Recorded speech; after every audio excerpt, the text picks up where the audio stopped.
जेव्हा आपल्या blood sugar level 180-200 cross करायला लागतात तेव्हा आपल्या युरिनमध्ये शुगर पॉझिटिव्ह यायला लागते.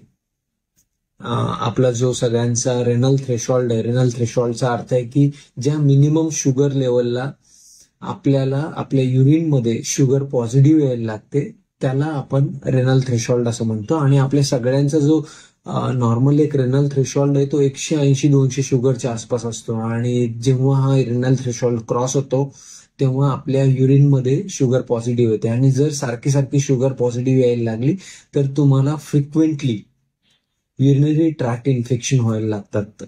तो कारण हे जे ग्लुकोज तुमच्या युरिनमध्ये जर आलं तर त्याला ज्या इन्फेक्शन्स आहेत त्याच्यासाठी एक फेवरेबल एक तिथं एन्व्हायरमेंट बनतं इन्फेक्शनसाठी आणि त्याच्यामुळे तुम्हाला फ्रिक्वेंटली युरिनरी ट्रॅक्ट इन्फेक्शन व्हायला लागतं.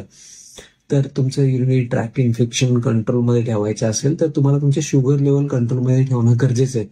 पण काही वेळा हेही बघण्यात आलेलं आहे की ज्यांना डायबिटीस नाहीये अशा लोकांना देखील अशा प्रकारे त्यांच्या युरिनमध्ये शुगर पॉझिटिव्ह आल्यामुळे त्यांना फ्रिक्वेंटली युरिनरी ट्रॅक्ट इन्फेक्शन होतं. आणि त्याच्या मागचं सगळ्यात महत्वाचं रिझन ठरतं स्ट्रेस. कारण आपला स्ट्रेस वाढतो त्यावेळी आपल्या कॉर्टिसॉल लेवल्स वाढतात आणि कॉर्टिसॉल लेवल्स वाढल्या की मग आपल्याला आपल्या ब्लडमधल्या शुगर लेवल वाढायला लागतात.